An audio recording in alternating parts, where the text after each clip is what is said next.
She's come from Scottsdale area. We've talked on the phone quite a bit, and I think we're about ready to move to the next phase. Okay, whatever you need. When they start hauling out after the doors open at midnight.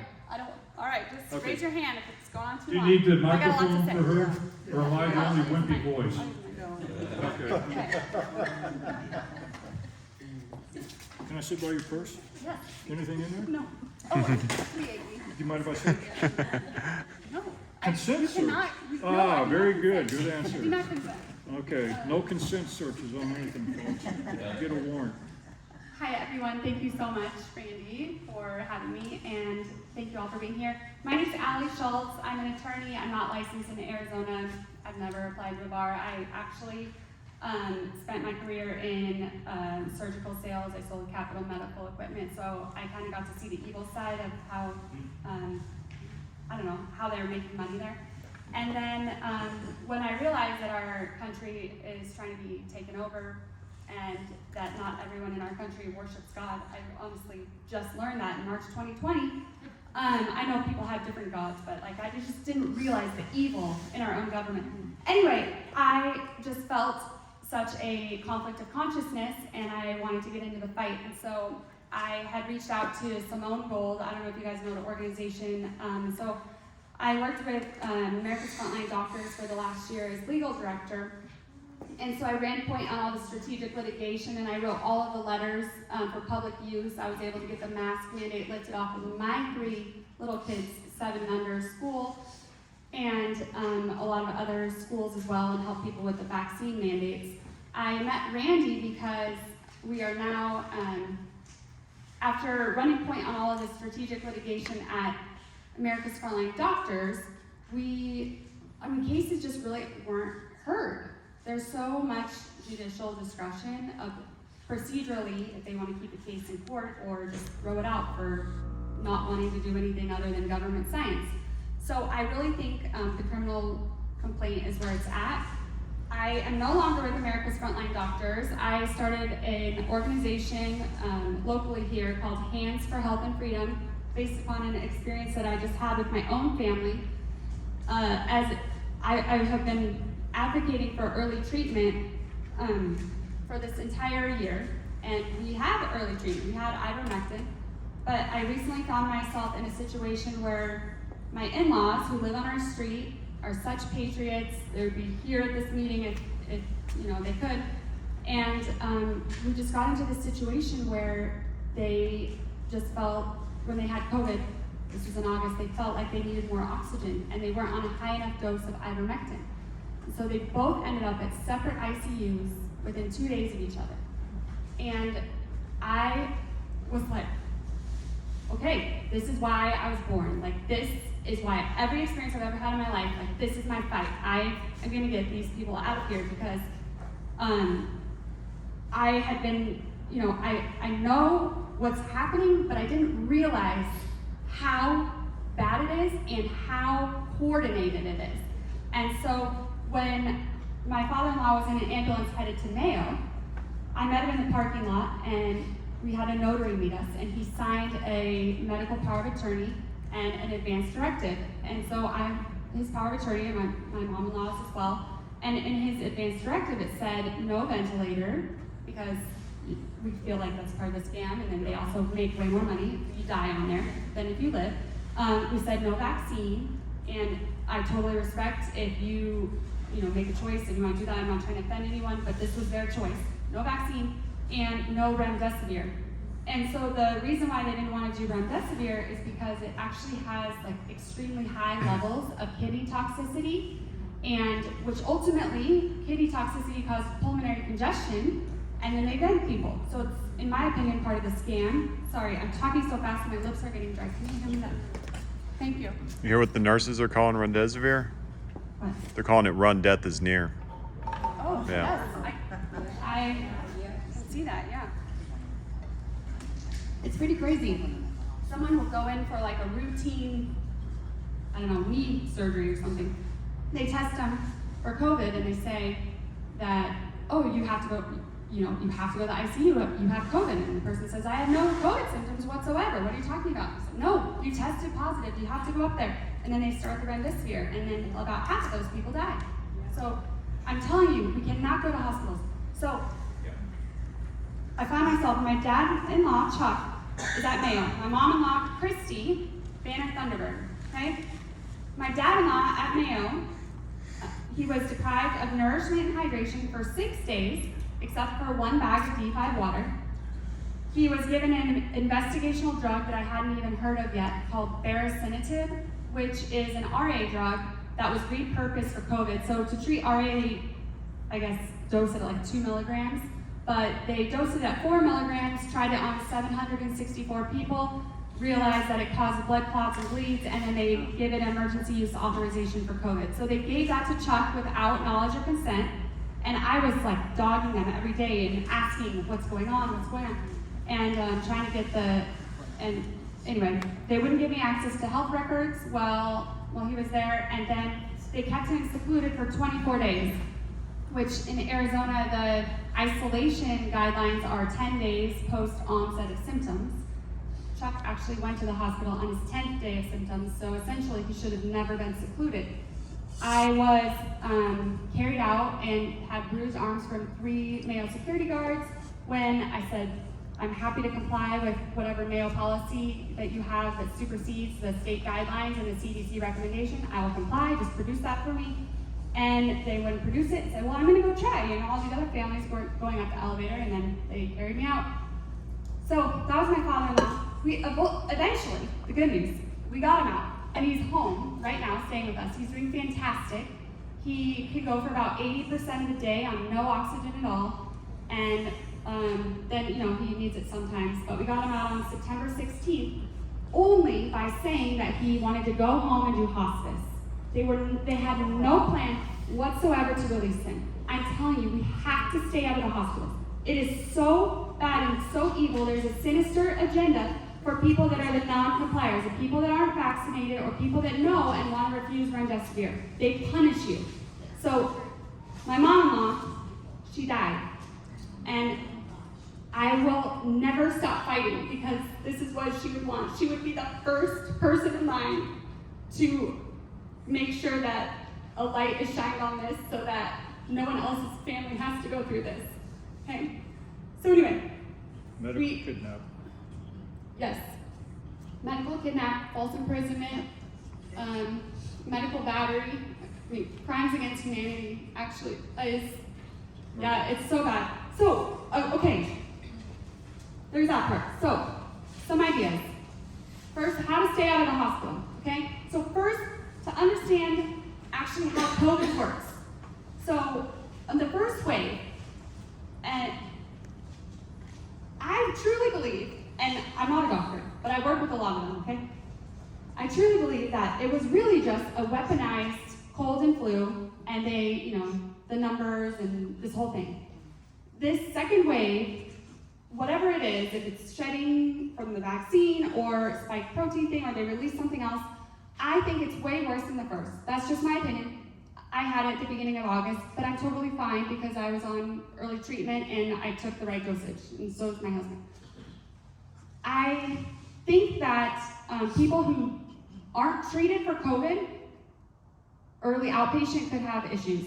So this is why it's important to understand the disease of how COVID works. And like Randy mentioned, it's already been proven, all of the gain of function stuff where Fauci paid, Ralph Barrick and all these people through the Wuhan Institute, through Chapel Hill, North Carolina University, that they modified this SARS-CoV virus and tried to make it worse for people, right? So, COVID is basically in 3 stages, and I'm not a doctor or a nurse, okay? I just type when all these people are talking and they're doing declarations in lawsuits and stuff, and when they're helping me because I'm crying about my family. Okay, so 3 stages. So the first one is, just a viral, like a cold or flu type thing, and that's normally the first 1 to 5 days. After that is an inflammatory stage, which is where it gets more into the lower lungs. So those first 2 phases, especially the first, if you're on early outpatient treatment, or before getting sick, you were doing vitamin protocol, which I can give you an incredible video on my YouTube channel of this nurse who goes through every vitamin and how it works, and it makes you actually excited about like vitamins in some weird way, and how to stay out of the hospital that way. Okay, so as long as if you get COVID during the first or second phase, and you're in an early treatment, you'll like 99.99999% of people are totally fine. If it goes to the third phase, it's more of a thrombosis thing. So it's a blood clotting disease. So you have to find some way to treat the spike protein that is being released and biodistributed through all of the organs in your body. Does that make sense? And so my layman's way of how I visualize it is there's this weird like CD, but it's just small. And you know how a CD, the edges are smooth. Well, the spike protein has like jagged edges, and it tries to bind. It turns around in your body, and it tries to bind to the ACE2 receptor. And so that is what causes all the organ damage from COVID. And then eventually, someone might feel that oxygen is helping them, but the cells are so inadequate to absorb the oxygen that it's not, and it's actually hurting them as well. Does that make sense? I realize there's a balance, like people need oxygen, you can't go. But venting someone for 30 days is not helping anyone whatsoever. So, if for some reason you know someone right now that is in a hospital with COVID, or they need to have that way to somehow minimize those jagged edges of the CD with the spike protein so that it's smooth and it won't bind to the ACE2 receptor. And so ways that I've heard that do that are ivermectin, and then I've even heard fantastic things about NAC. It's a vitamin. And I've heard, but obviously check with your doctor, but I've heard from local pharmacists that are patriots in my group here that I could take 1,200 milligrams twice a day of NAC. And so that is something to consider. I've also heard about chlorine dioxide a lot lately, and that is a whole other rabbit hole we can go down next time. So, let's see, 3 stages of COVID. Any questions about COVID treatment? Oh, where you can get ivermectin. Okay, so I have a website, handsforhealthandfreedom.org, and I'll leave my card here. So if you go on the website, I'm listed every telemed provider that I know about, and some are quicker than others, but I would recommend go on there tonight and schedule an appointment. Some of them don't even need to talk to you. They'll just send you the prophylactic treatment. And a lot of them will do mail order pharmacies where they send it to your house. And hopefully you don't get sick, but if you get sick, that's not going to be enough medication. So immediately make sure that you do another appointment with someone and get the right dosage. Yes? How do you know what the right dosage is? So, on my website, there is an organization that a lot of clinicians refer to called the Frontline COVID Critical Care Alliance. It's like Pierre Corey's group. They're a bunch of intensive care doctors that are reasonable. And right now, on my website is their protocol list. It's not only ivermectin. There's a lot of different vitamins. A lot of people have success with the antihistamine, even helping with the breathing issues. Like there's Dr. Chetty in Africa treated 6,000 people outside of his home in a tent with 0 oxygen. And he found that if you gave them a shot of an antihistamine, their oxygen saturations were totally better in like 6 hours. So there's a lot of different ways, but this protocol is on my website. If you just look on the page, COVID considerations. What else did I want to tell you? So that's where to get ivermectin. Yes. You might add sometimes would be insurance repair too. It's pretty expensive. But Yes. check your insurance. Fantastic. Okay, yeah, check your insurance. Yes. I heard the FDA is looking at changing NAC over to prescription.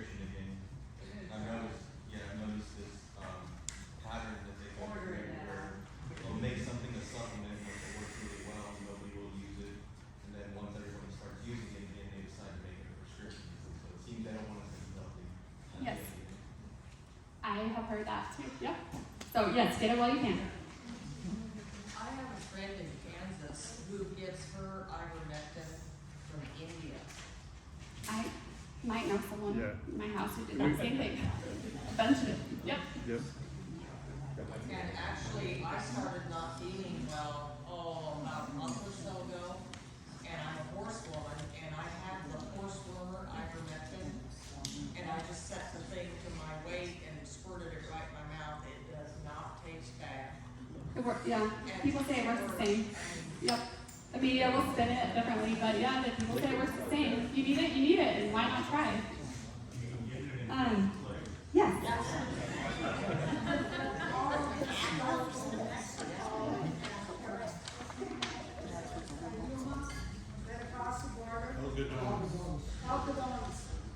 Awesome. Okay. Good. Yes. To add on to that, the growth from last year to this year is 1,200% movement. Last year was 8,000 people encountered at the border. This year is 120,000 encountered already. Wow.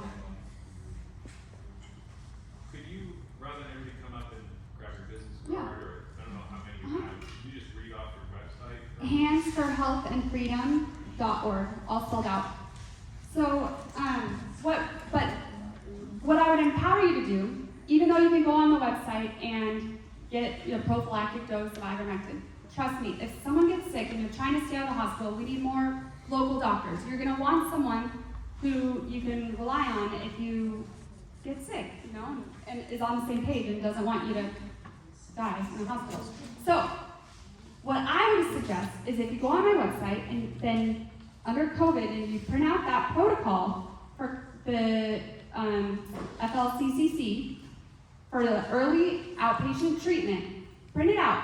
Make an appointment with your doctor that you already have right now and bring it in and say, Doctor, I heard that this winter is going to be very bad and a lot of people are going to get sick, and I would like for you to please look at this. I would like to develop a plan with you for in case I get sick, and I would like it to develop an early outpatient treatment plan with you as your patient.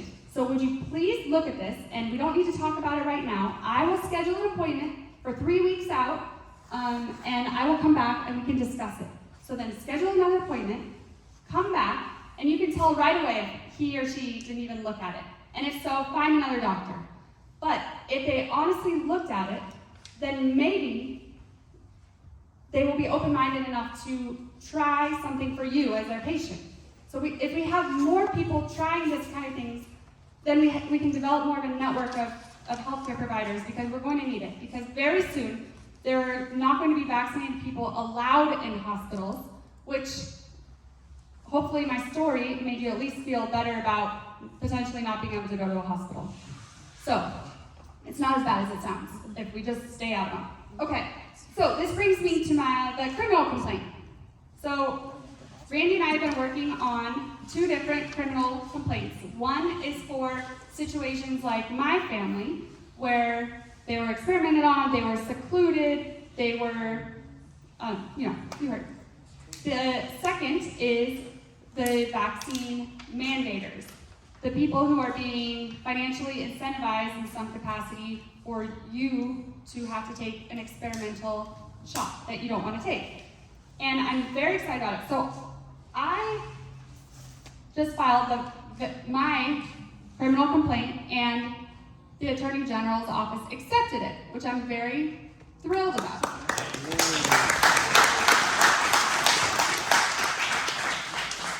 But I don't think they're actually going to do anything unless there's a lot of people who are doing the same thing, and we have political pressure, and there's so many that they can't refuse to look at them. You follow me? So, this is why Randy and I have been working so hard on this legal notice, criminal complaint, and on the Hands for Health and Freedom website, there's going to be a form where you can go in and just enter your information, upload a couple documents that are specific to your particular mandate or your particular situation, and then hopefully just be able to export a criminal complaint and then, make some change happen. So, if any of you are thinking, gosh, my vaccine mandate doesn't seem you know, as bad as a hospital situation, like, is that still criminal? And I want to remind you that this is so bad that these employers are mandating. I mean, you already know this, but let me just tell you what they're doing. There is no fully licensed COVID vaccine that's being distributed at all right now. So there was the Pfizer COVID-19 vaccine, okay? Then there's Comirnaty. Comirnaty was fully licensed, but it's not available for distribution until 2023. So none of those lot numbers have actually been used on anyone. The same day that they licensed Comirnaty, they extended the emergency use authorization of the Pfizer vaccine. And they don't think people are going to realize that, and they try to do a bait and switch. So these employers are trying to mandate you to get an experimental shot, because the shot that's fully licensed is not available for distribution for a couple years. So these people are criminals. I mean, regardless of the licensure status, it's a problem, like 100%. But it's even way more of a problem, and you have way more standing to get your case heard. Like, these are crimes that are being committed. They're crimes against humanity. Mm-hmm. So, thank you very much for your time. Unless anyone has questions.